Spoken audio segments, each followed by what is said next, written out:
Iron Man campaign? Uh, I never looked at it like that. I really just go out there and just play football. When coach need me in, I'm available, and I just go out there. Whether we up 40 or we're losing, like it don't matter. I'm just gonna play. Is there something special to snapping? Uh, Like, so guys, when they're cross training at the interior, because we always hear about, oh, you guys are cross training, playing guard, playing center. yeah. Is there something that you have to know about snapping that maybe people don't realize about it? Because it seems like it's good until it's not, and then when it's Yeah. really bad, it's a problem. Right. I would say just you gotta get used to it. Like everybody's different. Everybody snaps different. There's not a way to snap. Like there's no right way. It's just really just you getting comfortable with it and it becoming second nature. So you don't gotta think about it. Juice, you're the lead communicator along the offensive line. How does that change as the guys sort of change around you? Do you kind of make an emphasis on making sure they hear the calls and are ready to go? Yeah, definitely. With the young guys coming in, you gotta be more vocal than you normally would. But really, I try to be vocal anyways. Over communicate. That's the big thing we talk about, and just having everybody on the same page, no matter who's in. How do you think they've done with that I adjustment? think we did a pretty good job. Juice, can you explain for people who may not realize how difficult it is to do what Drew Shelton did as a true freshman? The guy arrived in July or June to come Right. in and actually start a game at that position. Oh yeah, it's definitely hard. I've joked around with him and Vanga. They're way ahead where I was as a freshman, and to be able to step in like that in a game where we needed him, and he played really well. As a true freshman, like you said, it's hard to do, and I expect big things from him as we go on. So, Juice, you're established as a leader on this team, and you just mentioned you like to be vocal. Is that aspect of it, like, is being that vocal type of player something that comes naturally to you, or is that something you've had to work at in your time at Penn State? It's definitely not natural. I'm like when I get here, like even in high school, I was the leader, as you would say, but I was always to myself. Like I'm worried about myself, worried about my job. So it's definitely something I had to work on. It was something I made an emphasis for this year, and I feel like I'm getting better at it, but I still got room to work on. Who helped you with that? Really, just Coach Trout, our GA Dwayne, just telling me, just get out your comfort zone, stop being comfortable. And once they said that, and I started working on it, it really helped. Juice, how do you work on that? Like, you just keep doing it? Really, just it's not really like something like you can. It's not like set past sets. You know what I'm saying? It's just something where you feel like if we're not playing up to our standard, you gotta say something. Don't be scared to speak up and say it. And it's really just having confidence in yourself. Is there other areas you've noticed a change now that you started doing that, like either with it yourself or in other situations? I'm not understanding. Can you repeat that one? So, like, you're doing this new thing outside your comfort zone. Mhm. Have you noticed in other situations in your life, or maybe in other places, where that confidence of now you're outside your comfort zone, you're learning a new skill that you. Nah, I keep that on the field. Okay. Yeah, I'm not that confident on the field. Juice, I know the offensive line is, beefed up a little bit during the offseason. Can you talk about what you guys have done just to get to this point and be, it seems like you guys are sturdy as a group. Right. Definitely coming off last year, that was a big emphasis, improving the run game, being more physical. And really just from winter workouts to summer workouts, we just focused on really just getting our legs stronger, working on our legs, and just being as one. Like whenever we would do extra things, we would always do it together.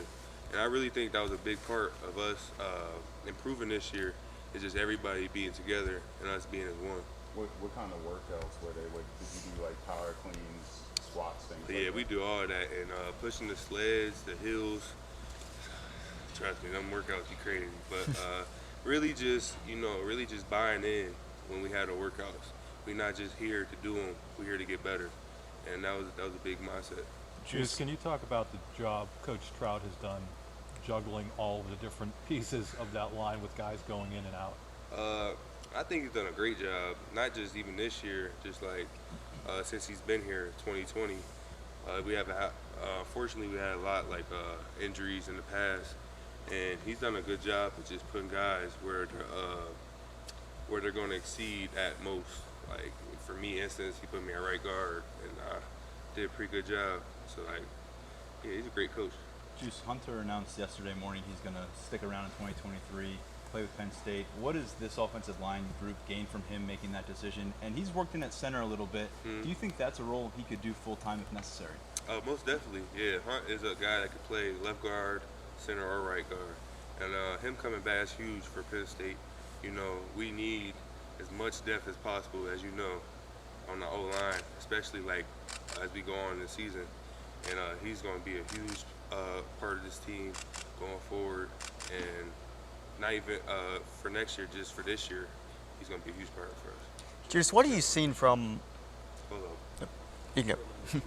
So that's Headstrong, and I got my nieces and nephews right there, and then I got FMB, and that's my I got a Ted on me. That's my boys back home. That's who I play for. What have you seen from Maryland's defensive front that stuck out to you? Really just big physical guys. You know, they come off the ball. They play sound football. You know, they do their jobs, and yeah, we're ready to get after them.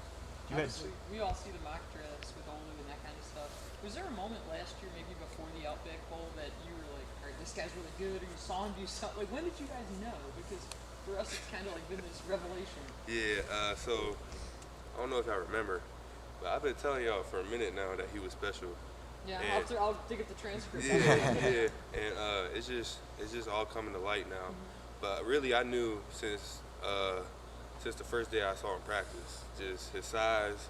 You know, he got God-given talent. Some things that he does you can't teach, and really just him. He's evolving, and I can't wait to see his future. What's like the craziest or most impressive thing you've seen him do that, like off the field in terms of lifting or practice?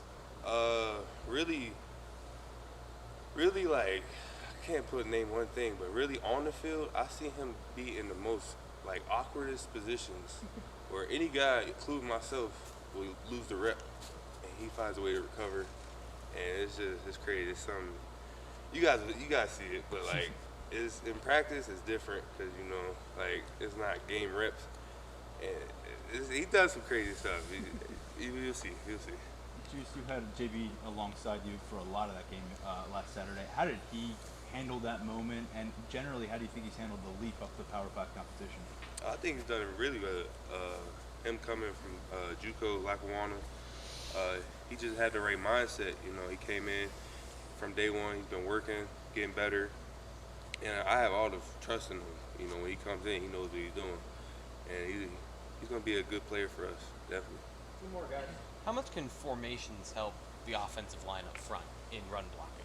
You know, placing somebody in a position. I'm going to be honest with you. What they got going on, I don't really worry about. I just worry about what we got going on. Let me ask you this. You guys have taken a lot of pride in trying to be more authoritative, bully teams up front. Do you notice a difference in the defensive line's body language this year by the end of games than you did last year? Definitely. When you getting after people like that, it takes a toll on them, you know. And at the end of the game, definitely when you win, of course, they're going to look different, you know. They're not going to look the same when they win it. But, yeah, definitely, we try to impose our will on them. Thanks, Juice. Thank you.